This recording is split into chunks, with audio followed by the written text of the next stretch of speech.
ओम नमो भगवते वासुदेवाय। ओम यत्र योगेश्वर कृष्णो यत्र पार्थो धनुर्धरः तत्र सर्वविजयो भूतिर्ध्रुवा नितिर्मत्रिमः। ओम श्रीकृष्ण परमात्मने नमः। नमस्कार. अध्यात्मावर बोलू काही या आपल्या यूट्यूब चॅनलमध्ये मी आपल्या सर्वांचे स्वागत करतो. आपल्या सर्व भगवत भक्तांना नमस्कार करतो. आज आपण अधिक मास महात्म्य ग्रंथामधील अध्याय 10 याचे आपण श्रवण करणार आहोत. व नंतर यथाशक्ती जसे आपल्याला शक्य आहे त्या दिनाबद्दल थोडेसे चिंतन करू. तर आपण आता सुरुवात करू. ओम नमो भगवते वासुदेवाय. ओम श्रीकृष्णाय नमः. श्रीकृष्ण गोविंद हरे मुरारे हे नाथ नारायण वासुदेव. श्रीकृष्ण गोविंद हरे मुरारे हे नाथ नारायण वासुदेव. गोपाल कृष्ण भगवान की जय. अधिक मास महात्म्य अध्याय 10. श्री गणेशाय नमः. श्री सरस्वत्ये नमः. श्री गुरवे नमः. जय जय रुक्मिणी रमणा कृपासागरा दया घना तव स्मरणे अगनाशना जायम निरसुन तात्काळ तुझे नामाये नामी उपजो प्रेमा हेची देई सर्वोत्तमा निषेदिनी आत्मया रामा भजन घडो अक्षयी आता शक्ती नसे शरीरी भजन हे नवे क्षणभरी उसंत नाही या संसारी आठवण अंतरी पाय तुझे परिन कंठेची काळ चित्ती वाहेत मल केधवा येईल ओखटी वेल नेनो कपाळ महाराजा ऐका श्रोते हो चतुर मलमास कथानक सार जे ऐकता पापे अपार भस्म होती क्षण मात्रे लक्ष्मी नारायण संवाद परिसा होने सावध संस्कृत भाषेचे प्रबंध प्राकृतावबोध परिसावा लक्ष्मीर्वाच भगवन् ब्रूहि मे सर्व मलमासस्य यत्फलम् उपवास्यस्य सायर्थ्यं येषां नास्ति मलिं लुचे किं कर्तव्यं नरैस्तस्तु कथं पापक्षयो भवेत् तद्वदस्व सुरश्रेष्ठ कृपां कृत्वा ममोपरी. लक्ष्मी म्हणे कृपावंता मागे निवेदिली उपोषण कथा परिजयांगी नसे सामर्थ्यता उपाय केवता तया ते तयाने व्रत केवी कीजे परलोकी कैसी न पाविजे ये विषय निवेदिजे कवण कीजे सार्थक परिसोनियाईसे उत्तर वदता झाला शारंगधर ये विषयींचा तो प्रकार श्रवण कीजे शुभानने. श्रीकृष्णरुवाच शृणुदेवी प्रवक्ष्यामि व्रतं पापप्रणाशनं येषामुपोषणे शक्तिर्नास्ति किंचिच्च भक्षणे तैरेकभुक्तं कर्तव्यं हविष्योन्नेन नित्यशः तथा मौनं च कर्तव्यम् अनंतफलमिप्सुभिः.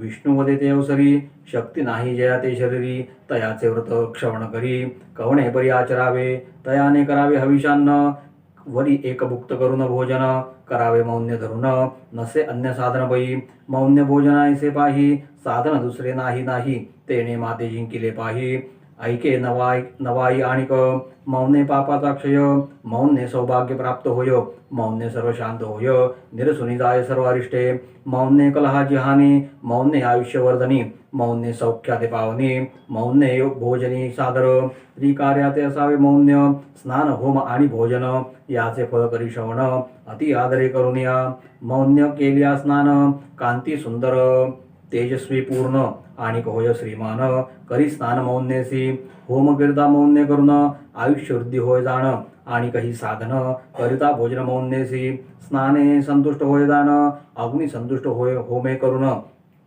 मौन्य करिता भोजन स्वय नारायण संतुष्टे प्रसन्न होता वरुण दिव्य कांती होय तेने होम करिता मौन्य करून श्रीवर्धन अग्नि करिता नित्य भोजन करिता मौन्य सायुज्यता पावे तेने ऐसे मौन्य भोजनाचे कारण केले कथन सकळे का पंचप्राणाहुती करिता बोलो ने सर्वथा संपूर्ण भोजन करिता पापे नासती समूळ ऐसे भोजन करिता पाही तया ते प्रायश्चित आणिक नाही प्रायश्चित ते पापे दहन होई हा निर्णय शास्त्रीय असे मौन्य भोजन करिता आणिक प्रायश्चित न लगे तथा पापे भस्म होती जाणता नसे असत्यता हे वाणी ऐसे प्रतिनी ज्या ते घडत त्या एवढा नाही पुण्यवंत तयावरी मलमास झाला प्राप्त तरी अधिकाधिक पै आदो संपूर्ण एक मास तो तव अवघाची पुण्य दिवस तया माझी विशेष तेही निशेष अवधारा दशमी द्वादशी तिथी पाही पौर्णिमा अमावस्या तेही सर्वा वरिष्ठ तिथी याही शास्त्री नवाई बोलली असे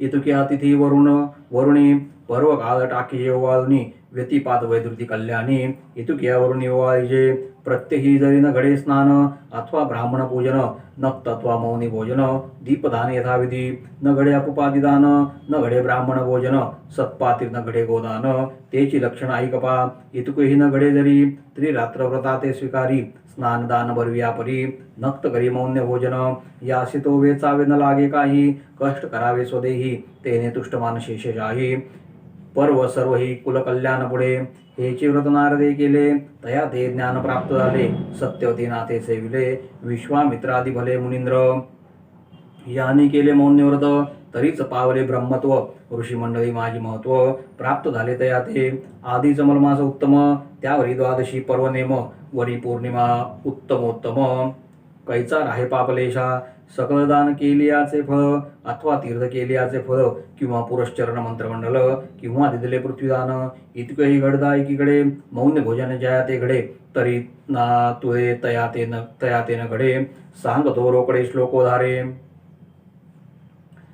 सर्व फलंच मौनेन तिथी नक्षत्रयोस्ततम इष्टापूर्तफलं तस्य बलमासेतु मौनतः मौनव्रती ततो धन्य स्नाने वै भोजनार्चने आजन्मतः कृता पापान् मुच्यते नात्र संशयः उपवासेन यत्पुण्य जायते शतवत्सरात् तत्पुण्यं लभ्यते देवी मौने नैके न मानवैः मासवरी उपोषण करिता पाहे शतसंवत्सरांचे पाप जाये एक पर्वणी मौन्य भोजन होये तरी लाभ पाहे केची तयावरी पौर्णिमा तिथी स्नान दान घडे अतिथी वरी मौन्य भोजनाची रीती नाही गणती पुण्याते ये विषयी पुरातन इतिहास श्रवण कीजे सावकाश बोलता झाला जगदीश त्याच्या भावार्थास बरीच तू पूर्वी अवंती नगरी जाण वेद शर्मा नामे ब्राह्मण तपोतेजे ते दीप्यमान सूर्यनारायण दुसरा तो स्वाध्यायी नित्यरत असे दुष्ट प्रतिग्रह कोणाचा नसे स्वधर्माचार्य काळक्रमित असे लोलंगता नसे निजांगी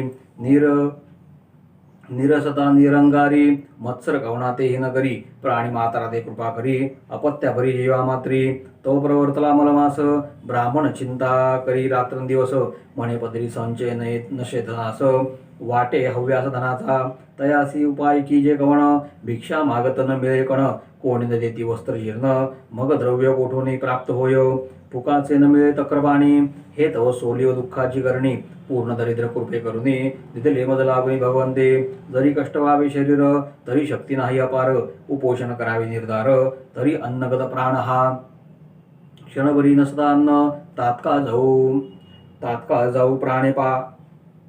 जाऊ पाहे प्राण पित्त क्षोभ होय तक्षण या लागे उपोषण घडेना ऐशी चिंता करिता हृदयी निज ध्यास बैसला जीवी म्हणे पुण्यले श्यामचे दैवी प्राप्त केवी होऊ शके मुमुक्षु दशा दृढोत्तर अंगी बाणता साचार कृपाळू तो सर्वेश्वर द्रवले अंतरदयाचे स्वप्नी येऊन श्री अच्युत तया ब्राह्मण ते संबोधित म्हणे मी सांगतो निश्चित करी व्रत मौन्य तेव्हा मौन्याचे करावे स्नान मौन्याची कीजे हवन मौन्याची साधावे भोजन न लगे आन साधना ते परान्नाचा करी त्याग मास मात्र नेम प्रसंग उपरी उद्यापन यथा सांग तेने श्रीरंग संतोषे ऐसे स्वप्न होताशी निशिते एरू चाकाडाला सभोवते म्हणे दृष्टांत दिला भगवंते म्हणून हर्षाती निजवनी मग प्रति निवृत्तारंभ करिता झाला स्वयंभ मौन्यवृत्ती अलभ्य लाभ लाभला तया ते प्रातःकाळी नर्मदा तीरी स्नानाते जातसे निर्धारी मौन्येची येतसे माघारी याचना नगरी कवणाते करुणी देवदेवतार्चन विधियुक्त जपानुष्ठान सारुनिया होम हवन नक्त उपोषण करीतसे अस्तमानी करी भोजन स्वपंक्ती अतिथी दान परिस्वप्न वचनी भावार्थ धरून करी आचरण मौन्येसी धन्य ते सांसारिक जन जया ते घडे अतिथी दान नको देवा ऐशियाची जिने असाक्षी भोजन जया ते ऐसा नवे वेद शर्मा कर्म करी अकर्मा सदा सर्व काळ सर्वोत्तमा भजन प्रेमा अगम्य संपूर्ण भरता एकमास उद्यापन करी सायास चित्ती धरून याती हव्यास मौन्य व्रतास संपविले तया व्रत प्रभावे करून आरोग्य कांतिकर वर्धमान जरा मृत्यू दूर होऊन पावे निर्वाण पदाते एवं नानाविधा भोग वरमत्तो विचारतितः दत्ता मया दत्ता मया सुमनसा व्रतेन परिदोषिणा मग तया विप्रा लागी पाही संतोषन शेषयाही विमानाने लवलाही उद्धरुने गेला वैकुंठा इंद्रकलेचे सन्मान आपण निकडा वैसवून स्वर्ग सुखाचे भोग संपूर्ण भोगे झाला स्वयंपई तो ब्राह्मणाद्यापवरी स्वर्गलोकी वास करी साक्ष घेजे श्लोकांतरी नसे वै खऱ्या प्रमाण धन्यस्त्वं कृतकृत्यश्च येनेदं व्रतमुत्तमं मौनादिकं कृतं विप्र तस्येदं फलमिदृशम् इंद्रस्तमा संपूज्य देहि मे किंचिदीप्सितं मौनव्रतैकै दिनजं फलं कृत्वा कृपामयी सविप्रोद्यावि वैकुण्ठे वसते बहुसौख्यभाक् एवं कृत्वाधिके मौनं व्रती किं लभते न वै ऐसे तरला वेदशर्मा म्हणून श्रवण केले तुम्हा या लागी भाविक हो धरुणी प्रेमा हृदयी पुरुषोत्तमा ध्यायजे संकल्प विकल्प करुनी दूर मिथ्या जाण संसार हृदयी चिंता रघुवीर नेतसे पैल तीरदासा ते जयाचे नाम घेता जाण जळी तरले हो पाषाण ते तव निर्जीव की हो जाण परी महिमान नामाचे मग मानव देह तो सजी हो केवी न तरे पहा हो परी एकनिष्ठे विन देवो केवी पावे दासा ते पूर्ण भावार्था विनत सर्वदा कृपा नेची आनंदा या लागी शोते हो तत्वता आचरावे व्रता निज निष्ठे परमसाधारण हे व्रत ऐश्वर्य आयु आरोग्य प्राप्त कृपा करुणी श्री भगवंत निवे दिले आदरे तरी भगवज्जनाचे अवेर केवी करावा साचार अविरता तयाचे उत्तर मग होय निष्ठुर दासा ते पहा उदरा लागी निच सेवन करावे लागे जीवितो अर्पण येथे किंचित पडता न्यून क्षोभे दारुण सेवका ते आणि आपुली ते जे कांता पतिवचनाते अविरता मग तो कोपेती वृता करी लत्ता प्रहारा ते पै ऐसे विचारून मानसी हा तो स्वामी त्रिलोक्यवासी अमान्य होता त्याची या वचनासी तरुणो पासाव केसे निपावला म्हणून प्रार्थितो बद्ध असती विन्मुख न व्हावे भगवंती हेची सांगणे पुढतो पुढती श्रोत्यांप्रती आदरे स्वस्तिथी अधिकमास महात्म्य ग्रंथ पद्मपुराणींचे संमत मनोहर सुत विरचित दशमोध्याय गोडहा श्रीकृष्णार्पणमस्तु ओम यत्र योगेश्वर तत्सत् श्रीकृष्णार्पणमस्तु ओम यत्र योगेश्वर कृष्ण यत्र पार्थो धनुधरः तत्र श्रीविजयो भूतिर्ध्रुवा निधिर्मतिर्मम तत्सत् श्रीकृष्णार्पणमस्तु।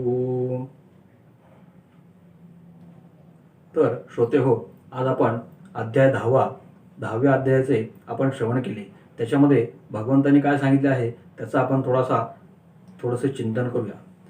10व्या अध्यायामध्ये विशेषतः भगवंतांनी मौन कसे साधावे याचे परिमाण दिलेले आहे।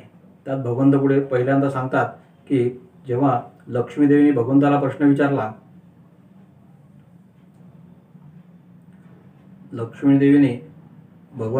विचारला, की हे भगवंता, तुझे नाम उपयोग प्रेमो हेची देई सर्वोत्तमा निशिदिनी आत्मया रामा भजन घडो अक्षयी आता शक्ती नसे शरीरी भजने नवे क्षणवरी उसंत नाही या संसारी आठवणी अंतरी पाय तुझे। म्हणजे लक्ष्मीदेवी भगवंताला म्हणते की हे भगवंता, तुम्ही मागच्या अध्यायामध्ये की उपोषण कसे करावे किंवा उपवासाचा महिमा काय आहे हे सांगितले आणि व्रत कसे करावे अधिक मासामध्ये मलमासामध्ये हे सुद्धा सांगितले। परंतु आता समजा ज्याच्या शरीरामध्ये शक्तीच नाही आहे किंवा जो भजनही करू शकत नाही अशा व्यक्तीने काय करावे असा तुम्ही काहीतरी उपाय सांगा। तेव्हा भगवंत म्हणतात, ऐका चतुर हो, ऐका श्रोते हो चतुर मलमास कथानक सार जे ऐकता पापी अपार भस्मोदी क्षणपात्रे। म्हणजे मलमासामधले हे जे कथानक आहे जो आपला आज अध्याय झाला आपण श्रवण केला आहे त्याच्यामुळे आपले जे पाप आहेत त्याची भस्म होऊन जातात असे भगवंतांनी सांगितले आहे। तर त्या कथानकाचा सार काय आहे तो आता आपण ऐकूया। लक्ष्मीनारायण संवाद परिसा होनी सावध संस्कृत भाषेचे प्रबंध प्राकृतावबोध परिसावा। म्हणजे लक्ष्मीनारायणाचा संवाद जो आहे तो आपण ज्याला देवभाषा म्हणतो त्या संस्कृत भाषेमध्ये संवाद लक्ष्मीनारायणांचा झालेला होता। परंतु आता संस्कृत भाषेचा प्रबंध आपल्या सर्वसामान्य जनांपर्यंत त्याचा अर्थ समजला पाहिजे म्हणून प्राकृतामध्ये त्याचा बोध या कथेमध्ये दिलेला आहे। त्याच्यामध्ये लक्ष्मी म्हणते, भगवन् ब्रूहि मे सर्व मलमासस्य यत्फलम उपवासस्य सायर्थ्यम येषां नास्ति मलिम लुचे किं कर्तव्यम नरेस्तस्तु कथम पापक्षयो भवेत तद्वदस्व सुरश्रेष्ठ कृपां कृत्वा ममोपरी। तेच लक्ष्मी देवी भगवंताला प्रार्थना करते की ज्याच्या शरीरामध्ये उपवास करण्याचं सामर्थ्य नाही किंवा शरीराने तो हतबल आहे जो भजनही करू शकत नाही, तेव्हा त्याने कसे करावे आणि काय करावे, या मलमासामध्ये त्यांनी आपली भक्ती कशी करावी, तेव्हा ते कृपया तुम्ही आम्हाला सांगावे. त्यावर भगवंत म्हणतात, शृणुदेवी प्रवक्ष्यामि व्रतम पाप प्रणाशनम येषामुपोषणो शक्तिर् नास्ति किंचिच्च भक्षणे तैरेकभुक्तं कर्तव्यम हविष्याने नित्यशः तथा मौनं च कर्तव्यम अनंतफलमिप्सुभिः. म्हणजेच भगवंत त्याच्यामध्ये सांगतात की जर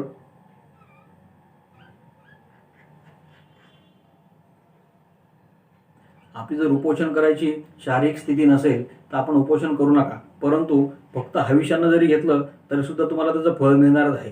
हविष्यानं याचा अर्थ काही आपले ठराविक उपवासाचे पदार्थ आहेत ते एकाच वेळेला खाणे किंवा कमी खाणे किंवा एका वेळेलाच फक्त भोजन करणे, ज्याचा आपण काल विचार केला होता, ज्याला आपण म्हणतो की मलमासामध्ये एक भुक्त राहावं म्हणजे एक वेळ जेवण करावं, दिवसभर काही खायचं नाही आणि संध्याकाळच्या वेळेला अल्प उपाहार घ्यायचा, थोडासाच पहार घ्यायचा, त्याला आपण हविष्यान्न म्हणतो. तथा मौनंच कर्तव्यम अनंत फलमिप्सुभिः. तरी त्यासुद्धा मोठे फल भगवंतांनी सांगितले. मौनम सर्वर्थ साधनम असा आपला एक संस्कृत सुभाषित आहे. याचा अर्थ असा आहे की जेवढं आपण मौन पाळू, जेवढं आपण आत्मकेंद्रित राहू, जेवढं मौन पाळू आणि जेवढं भगवंताचं चिंतन करू मनातल्या मनामध्ये, तेवढं सर्वार्थ साधलं जातं. तोच भगवंतांनी उपदेश या अध्यायामध्ये केलेला आहे. तेव्हा भगवंत म्हणतात, विष्णुवदेते अवसरी शक्ती नाही जयाते शरीरी तयाचे व्रत श्रवण करी कवणे परी आचरावे. तयाने करावे हविषान्न वरी एकभुक्त करून भोजन करावे मौन धरून नसे अन्य साधन पायी. म्हणजेच भगवंत सांगतात की आपण जर एकभुक्त भोजन केले आणि जास्तीत जास्त मौन धरण्याचा प्रयत्न केला तर त्याच्यासारखं दुसरं कुठलंही फळ मिळण्यासारखं नाही आहे. मौन्य भोजन ऐसे पाही साधन दुसरे नाही तेने माते जिंकले पाही ऐके नवाई आणिक. आणि अजून एक नवीन ऐका की मौन धरल्यामुळे काय काय होते, तर मौन धरल्याने काय काय फायदा होतो हा आपण आज या अध्यायामध्ये बघत आहोत. मौन धरले असता पापाचा क्षय होतो, सौभाग्य प्राप्त होते आणि मौनाने सर्व काही शांत होते. तसे मगाशी मी म्हणालो की आपण जर मौन धरले आणि काही जास्त न वायफळ काही न बोलता मौनामध्ये मनातल्या मनात फक्त भगवंताचं चिंतन केलं तर सर्वार्थाचा भोग हा मिळू शकतो. मौने कलहाची हानी. मौन्यामुळे कलह होत नाही, भांडणं होत नाहीत, आयुष्यवर्धनी आयुष्य आपले वाढते, मौन्याने सर्व सुख मिळते आणि सर्व भोजन सादर होते. त्यात भगवंत म्हणतात त्रिकार्याते असावे मौन्य. भगवंतांनी 3 कामांमध्ये मौन धरावे असे भगवंतांनी सांगितलेले आहे. त्यामध्ये पहिलं म्हणजे स्नान करताना, दुसरं भोजन करताना आणि एक होम करताना. असं जर केले तर त्याचं फळ फार मोठं आहे. मौन केले या स्नानामध्ये आपण जर मौन केले, आंघोळ करताना आपण जर मौन धारण केलं आणि फक्त मनातल्या मनात भगवंताचं चिंतन केलं तर आपली कांती जी आहे ती तेजस्वी होते. तसेच होम करताना जेव्हा आपण होम हवन करतो पूजेमध्ये, आपण बऱ्याचदा बघतो की कुठेही पण आपला जेव्हा सोहळा चालू असतो तेव्हा यजमान जो मुख्य बसलेला असतो पण त्याचं लक्ष जर होम हवनामध्ये नसेल आणि त्याने जर मौन धारण केलं नसेल तर त्याला त्या यज्ञाचं फळ मिळत नाही. म्हणून गुरुजी लोक दरवेळेला सांगतात की आपण जेव्हा हवनाला आपण बसलेलो आहोत, आपण हवन करत आहोत, तेव्हा कृपया आपलं लक्ष फक्त हवनामध्ये ठेवा आणि मौन धारण करा. मौन धारण केल्याने आपल्याला त्या यज्ञाचं फळ मिळेल, अन्यथा फळ मिळणार नाही. त्यामुळे भगवंत म्हणतात होमकरिता मौन्य करून आयुष्य वृद्धी होय जाणं आणि काही साधनं करिता भोजन मौन्यसी. म्हणजे होम हवनाच्या वेळेला आपण जर मौन धरून जर होम हवन केलं, यज्ञादी विधी केले तर आयुष्य वृद्धी ही आपल्याला होणार हे भगवंतांनी सांगितलं आहे. त्याचप्रमाणे भोजन करताना जर आपण मौन धारण केलं तर स्वतः भगवान नारायण हे संतुष्ट होतात. तसेच भगवंत म्हणतात स्नानामध्ये संतुष्ट होतो. अग्नी जो आहे तो यज्ञ यागादी कामामध्ये जर आपण मौनाने जर आपण हवन केले तर अग्नीही संतुष्ट होतो आणि मौन्य भोजन केलं तर स्वतः नारायण संतुष्ट होतात असे भगवंतांनी त्यात सांगितले आहे. त्याप्रमाणे आपण आता बघितले की तिन्ही गोष्टींमध्ये आपण जर मौन पाळलं तर त्याचा लाभ आपल्याला काय होतो. तसंच भोजनाचं हे कारण सांगितलं आहे. त्यात भगवंतांनी पुढे सांगितलं की भोजन करताना कमीत कमी आपण पहिल्या 5 आहुती घेतो. म्हणजे आपण 5 घास पहिले घेतो. कमीत कमी जर तुम्हाला पूर्ण भोजन होईपर्यंत मौन धरणं शक्य नसेल तर कमीत कमी आपण जेव्हा चित्राहुती घालतो आणि भगवंतासाठी आपण 5 घास जे पहिल्यांदा घेतो तेव्हा तरी 5 घास घेईपर्यंत मौन धारण करावे असे भगवंत सांगतात. आणि जर पूर्ण भोजन होईपर्यंत जर मौन धारण करता आलं तर सर्व काही पापांचा समूळ नाश होतो. आजपर्यंत कळत नकळत आपल्या हातून ज्या काही पाप घडतात, काही कर्म घडतात, ज्याचा आपल्याला दोष लागलेला असतो, पण ते आपल्याला लक्षात येत नाही. परंतु भगवंतांनी यात सोपा उपाय सांगितला आहे. भोजन करताना पूर्ण भोजन होईपर्यंत जर मौन धरलं तर सर्व पापांचा नाश होतो. आणि हे सोपी गोष्ट आहे. म्हणून ऐसे भोजन करिता बाही तयाचे प्रायश्चित्त आणिक नाही. असे जर भोजन केले तर दुसरं कुठलं प्रायश्चित्त तुम्हाला घ्यायची गरज नाही आणि प्रायश्चित्ते पापे दहन होई हा निर्णय शास्त्रीय असे. हे याच्यामध्ये नुसतं अध्यायात सांगितलेलं नाही, तर शास्त्राचा आधार आहे आणि शास्त्रानुसार आपले पूर्वासुरींनी जे शास्त्र तयार केले आहेत त्याच्यामध्ये त्याचा उल्लेख भगवंतांनी केलेला इथे सांगितलेला आहे. पूर्ण आपण भोजनामध्ये मौन धरलं तर आपले सर्व पापे जे आहेत आणि अन्यथा जे काही आपल्याला दोष लागलेले असतात त्या पूर्ण दोषाचा विनाश होतो. मौन्य भोजन करता अनेक प्रायश्चित्त न लगे तत्वता, म्हणजे पापे भस्म होती जाणता जाणता नसे असत्यता हे वाणी. हे जे आहे सांगितलं आहे, मौन्य भोजन केल्यानंतर सर्व पापे निघून जातात, प्रायश्चित्त वेगळं घ्यायची गरज नाही, सर्व पापांचं भस्म होतं. आणि हे सत्य नाही, हे असत्य नाही, तर त्रिवार सत्य आहे. आणि ऐसे प्रतिने आणि हे जर मलमासामध्ये म्हणजे अधिक मासामध्ये तुम्ही जर महिनाभर हा नियम जरी केला, बाकी तुमच्याकडून जर शारीरिक स्थितीने काही होत नसेल, परंतु हा नियम जरी केला तरी अधिकस्य अधिक फलम, म्हणजे अधिकामध्ये जे करू ते त्याच्यापेक्षा दुपटीने किंवा कैक पटीने त्याचे फळ आपल्याला प्राप्त होते, असं आपलं सुभाषित आहे आणि असा आपल्या शास्त्राचा आधार आहे. त्याप्रमाणे जर तुम्ही मलमासामध्ये म्हणजे अधिक मासामध्ये हे जर महिनाभर केलं तर त्याचा अवघाची पुण्य दिवस तया माझे विशेष, म्हणजे तुम्ही महिनाभर जर हे व्रत केलं तर काही प्रश्नच नाही, तुमच्या गाठी खूप हे पुण्य पडणार आहे. तसेच दशमी, द्वादशी, पौर्णिमा आणि अमावस्या या ज्या तिथी आहेत मलमासाला त्या विशेष श्रेष्ठ आहेत. आणि त्यांच्यापेक्षा श्रेष्ठ तिथी जर म्हटल्या तर शास्त्रात सांगितले आहेत की पर्वकाळ अथवा व्यतिपात योग असतो, आपल्या पंचांगामध्ये योग असतो. व्यतिपात, वैद्युती आणि कल्याणी ह्या ज्या व्यतिपात आणि वैद्युती हे जे योग आहेत ते फारच उत्तम आहेत आणि त्या दिवशी सुद्धा तुम्ही हे व्रत करू शकता. अधिक मासातील या महत्त्वाच्या पर्वणी ज्या सांगितल्या आहेत त्या कुठल्या? आता आपण वेगवेगळ्या प्रकारचे दान करतो, भगवंताला दान देतो, ब्राह्मण पूजन करतो, ब्राह्मणाला दान देतो, तर ते कधी दिलं पाहिजे? तर भगवंतांनी जे सांगितलं आहे दशमी, द्वादशी, पौर्णिमा आणि अमावस्या, आणि त्या व्यतिरिक्त अजून सुद्धा व्यतिपात योग, वैद्युती योग या वेळेला तुम्ही दान करू शकता. विशिष्ट संकल्प करून त्या दिवसापुरतं तुम्ही एक अनुष्ठान भगवंतासाठी करू शकता. विशेष करून भगवंताचं चिंतन त्या दिवशी तुम्ही करू शकता. आणि प्रत्येकी जरी न घडे स्नान अथवा ब्राह्मण पूजन नक्त अथवा मौनी भोजन दीपदान यथाविधी. तुम्हाला जर प्रत्यक्ष गंगा स्नान घडू शकत नसेल, ब्राह्मण पूजन तुमच्याकडनं होऊ शकत नसेल, दीपदान जर यथाविधी तुम्ही करू शकत नसाल, जसं आपण दुसऱ्या आणि तिसऱ्या अध्यायामध्ये दीपदानाची महती बघितली, तर तुमच्याकडनं दीपदान सुद्धा होऊ शकत नसेल तरी सुद्धा नक्त म्हणजे एक भुक्त राहून किंवा मौनी भोजन जर केलं तरी सुद्धा आपल्याला तेवढंच फळ मिळणार आहे, असे भगवंत यामध्ये सांगतात. न घडे अपवादी दान न घडे ब्राह्मण भोजन सत्पात्री न घडे गोदान तेची लक्षण ऐकपा. म्हणजे जरी अपदान म्हणजे अनारसे किंवा बत्तासे यांचं जे आपलं दान आहे 33 या संख्येमध्ये मलमासामध्ये अधिक मासानं जे विशिष्ट महत्त्व आहे त्याला, ते जर दान तुमच्याकडनं झालं नाही, जर तुमच्याकडनं ब्राह्मण भोजन तुम्हाला करता आलं नाही, सत्पात्री व्यक्तीला गोदान म्हणजे गाय आपल्या गौमातेचं दान जर तुम्हाला करता आलं नाही, तरी सुद्धा त्याच्यामध्ये काय आहे तर भगवंतांनी सांगितलं याच्यावर सुद्धा आपल्याकडे उपाय आहे. फक्त आपल्या मनापासून आपण केलं पाहिजे आणि मन लावून भगवंताची भक्ती केली पाहिजे. इतकेन घडे जरी त्रिरात्र व्रताते स्वीकारी स्नान दान बरिया बरी नक्त करी मौन्य भोजन. 3 रात्री म्हणजे 3 दिवस आणि 3 रात्र मौन धारण करायचं, थोडंसंच नक्त भोजन म्हणजे एक वेळ जेवण करायचं, तो पण अल्पोपहार घ्यायचा आणि रोज स्नान करून फक्त भगवंताचं चिंतन करायचं. याशी तो वेचावे न लागे काही कष्ट करावे स्वदेही तेने तुष्टमान शेष जाही पर्व सर्वही कुलकल्याण पुढे. म्हणजेच भगवंत काय सांगतात की तुमच्याकडून जर बाकी काही होऊ शकत नसेल तर 3 दिवस 3 रात्र फक्त मौन धारण करा, स्नान करा आणि भगवंताचं चिंतन करा, एकभुक्त राहा आणि एक वेळ थोडासा अल्पोपहार घ्या. याच्यामुळे तुमचे सगळे दोष पाप जे आहेत ते निघून जातील, शरीराला तुम्हाला काही कष्ट नाहीत आणि त्या व्यतिरिक्त तेने तुष्टमान शेषजाई. शेषजाई म्हणजे भगवान महाविष्णू जे आहेत ते तुमच्यावर प्रसन्न होतील.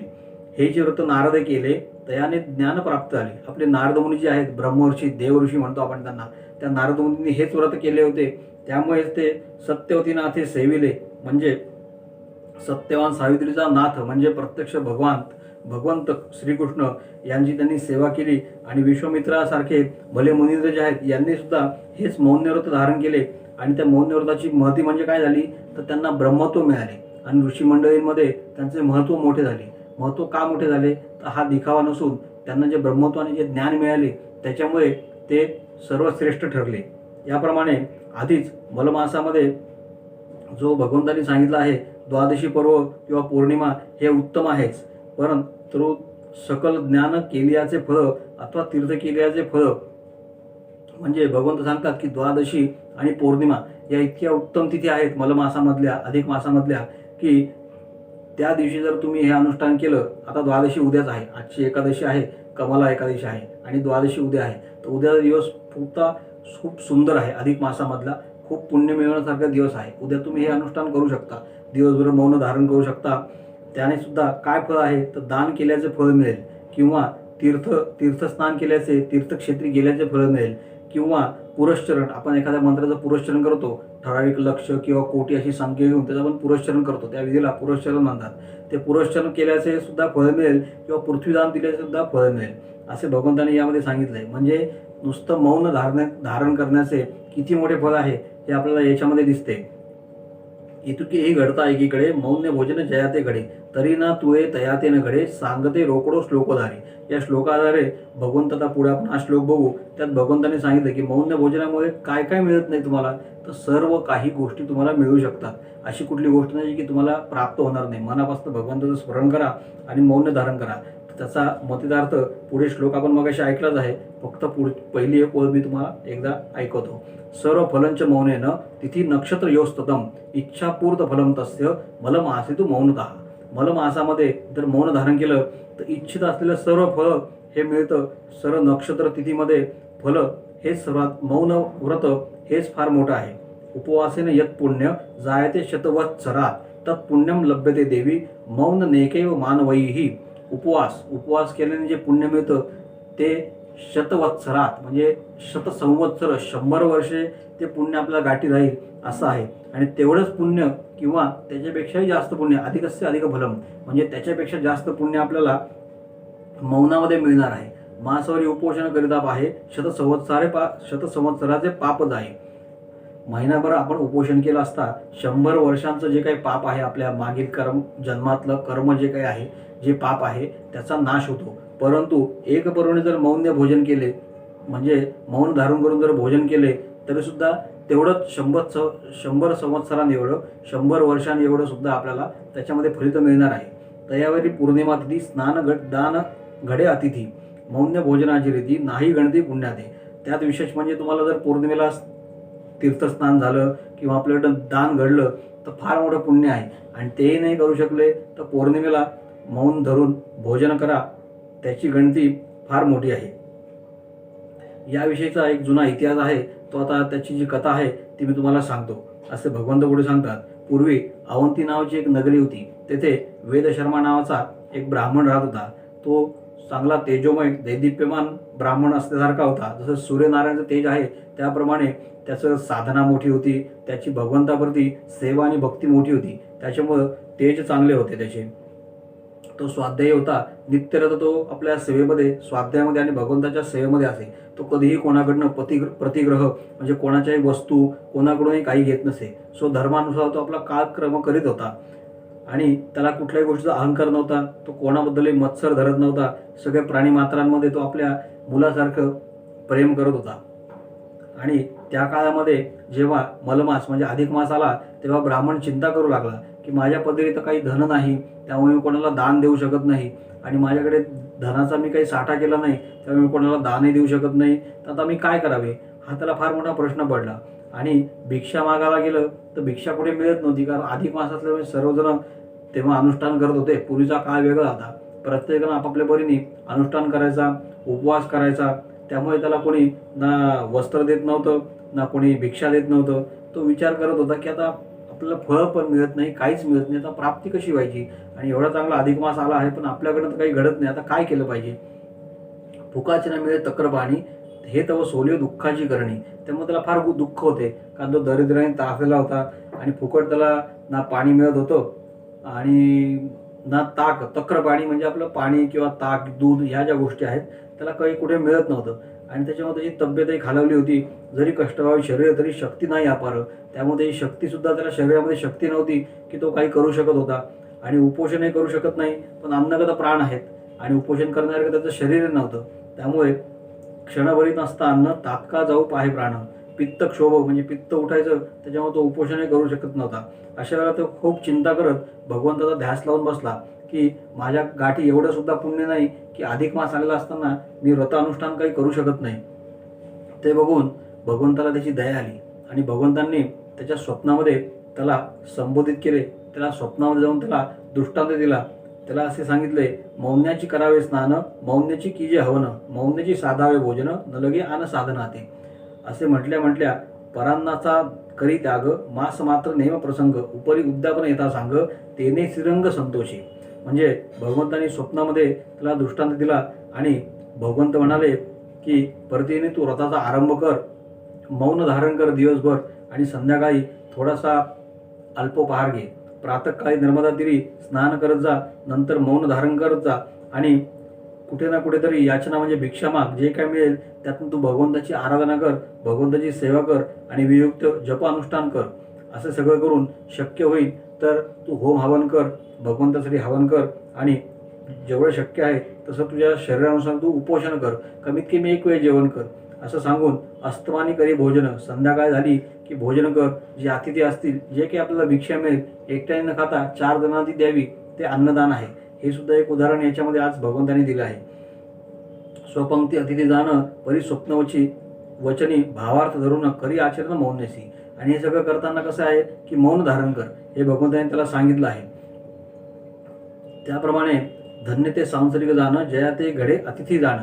म्हणजे हा जो आपला संसार आहे, पण संसारात ज्यांच्याकडे अतिथी पाहुणे येतात आणि आपण पाहुण्यांची सरबराई करतो, तर हे सुद्धा पुण्याचं लक्षण आहे आणि हे नशिबात लागतं. असं नाही की प्रत्येकाच्या घरीच पाहुणे जातील, पाहुणे आले पाहिजे, त्यांची सरबराई झाली पाहिजे. हे सुद्धा आपल्या एका नशिबाचा भाग आहे आणि त्याचं जे पुण्य आहे ते अगणित आहे. ऐसा नव्हे वेदशर्मा, कर्म करी अकर्मा, सदा सर्वकाळ सर्वोत्तमा, भजन प्रेमा अगम्य. आणि तो वेदशर्मा कसा होता, वेदशर्मा नावाचा ब्राह्मण कसा होता, तो कायम भगवंताचं ध्यान करी, भगवंताचं भजन करी. असं करता संपूर्ण भरता एक मास त्यांनी 1 महिनाभर भगवंताचं ध्यान स्मरण केलं आणि मौन व्रत धारण केलं. आणि उद्यापन करताना जेव्हा 1 महिना संपला तेव्हा त्यांनी चित्ती अति हव्यास न धरता मौन व्रतात संपवले. आणि त्या व्रतप्रभावे त्या व्रताचा प्रभाव एवढा झाला की त्याचं आरोग्य जे आहे ते कांती आणि वर्धमान झालं. म्हणजे त्याचं शरीर जे जर्जर झालं होतं ते सगळं कांतिमय झालं, सुष्टपुष्ट ते झालं. आणि एवं नानाविधी भोगा वरमत्तो हिचार्चिता, दया दत्ता मया सुमसा व्रतेन परितोषिना. म्हणजे मग त्या विप्रालागी पाही संतोषण शेषाही. आणि मग जेव्हा या वेदशर्मा नावाच्या ब्राह्मणांनी एवढं छान व्रत केलं तेव्हा त्याची शरीर तजेलदार कांतीने झालं आणि तेव्हा भगवंत म्हणजे शेषशाही महाविष्णू हे फार संतोषित झाले त्याच्यावर. आणि वरून त्यांनी एक विमान आणवलं आणि ते विमानामध्ये त्या वेदशर्मा ब्राह्मणाला घेऊन त्याचा वैकुंठाला नेऊन त्याचा उद्धार केला. आणि त्याचा सन्मान म्हणजे कसा केला तर ते वर्णन बघा कसं आहे. ते वेदशर्मा ब्राह्मणांनी जो उद्यापन किंवा जे काही अनुष्ठान केलं, जे काही व्रत केलं, मौन व्रताचा महिमा कसा आहे तो याच्यामध्ये भगवंत सांगतात की इंद्र करीत असे सन्मान आपणा निकट बैसवून. इंद्र जो देवांचा देव, जो देवांचा राजा जो इंद्र आहे, त्यांनी या वेदशर्मा ब्राह्मणाला वैकुंठामध्ये गेल्यानंतर आपल्या शेजारी बसवून स्वर्गसुखाचे सर्व भोग दिले. आणि अशापरी अद्यापरी तो ब्राह्मण स्वर्गलोकी वास करी. अजूनही तो ब्राह्मण स्वर्गलोकामध्ये वास करत आहे. आणि याची साक्ष कुठे, तर याची साक्ष हे वरच्यावर नसून या श्लोकामध्ये याची साक्ष आहे, त्याचं प्रमाण दिलेलं आहे.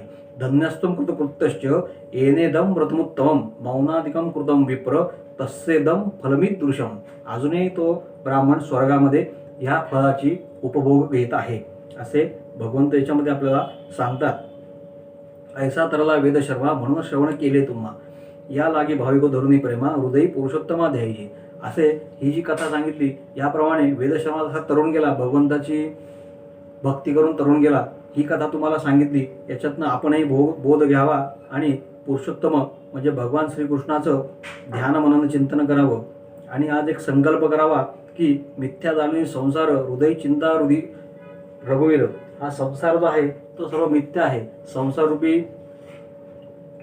सागरातून पहिल्या तीरावर जाण्यासाठी आपल्याला एकाची साथ मिळू शकते आणि एकच आपला तरुण मिळू शकतो, तो म्हणजे भगवान श्रीकृष्ण आणि प्रत्यक्ष भगवंत. मग मानव देहस तो सजी हो, केवी न तरे पहा हो, परी एके निष्ठेविन देवो, केवी पावे दासा ते. म्हणजेच भगवंत म्हणतात की परम साधारण असं व्रत करून ऐश्वर्य आयु आरोग्य हे सगळं प्राप्त होऊ शकतं. हे कधी भगवंताची सेवा करा आणि निर्मळ भक्तीने भगवंताकडनं काही अपेक्षा ठेवू नका. भगवंताला मी हे करतो मग मला हे मिळालं पाहिजे, मला हे पाहिजे म्हणून मला हे मिळालं पाहिजे. आपण मंदिरामध्ये जातो आणि आपण असंच सांगतो ना भगवंताला की मला हे पाहिजे आहे, मी त्यासाठी हे करतो. असं नसून फक्त निर्मळ भक्ती करा, मला तुझ्याकडनं काही नको, फक्त कृपा ठेव, असं जरी म्हटलं तर भगवंत फार खुश होतो. आणि जे आपल्याला पाहिजे भगवंताला सगळं माहीत असतं, तो बरोबर आपल्याला ते देतो, पण हे आपल्या लक्षात येत नाही.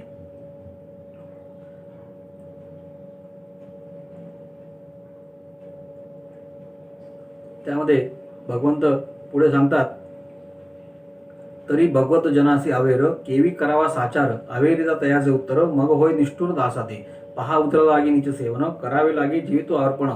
म्हणजेच भगवंत सांगतात की तुम्ही तुमचा संसार करा, संसार सोडू नका, पण संसार चालू असताना सुद्धा भगवंताचं चिंतन केलं पाहिजे. आपली जी कांता जी आहे, कांता म्हणजे आपली पत्नी आहे, जी पतीच्या वचनामध्ये पतीच्या वचनाचा पतीच्या शब्दांचा अवेर करते किंवा हा तिच्यावर कोपतो. आपल्या संसारामध्ये रोजचे भांडणं चालू असतात, पण असं न करता जर मौन धारण केलं तर ते भांडणं सुद्धा होणार नाहीत, घरामध्ये सुखशांती नांदेल आणि भगवंताची सेवा सुद्धा घडेल. ऐसे विचारून मानसी, हा तो स्वामी त्रिलोक्यवासी, अमान्य होता त्याची या वचनासी, तरुणो पाव कैसेनी पावला. म्हणजे भगवंतांनी ही जी कथा सांगितली आहे त्यात भगवंतांनी सांगितले त्रिलोक्याचा स्वामी जो आहे त्याचा आपल्याला शुभ आशीर्वाद कसा मिळू शकतो, तर मौनात सर्वत्र साधते, असं भगवंतांनी याच्यामध्ये सांगितलं आहे. या आपण 10व्या अध्यायामध्ये मनोहर सुत विरचित हा जो दशमाध्याय होता, यामध्ये आपण मौन सर्वार्थ साधनम या गोष्टीचा आपण अनुभव घेतलेला आहे. तर आज आपण इथे थांबू. आज आपला 10वा अध्याय झालेला आहे.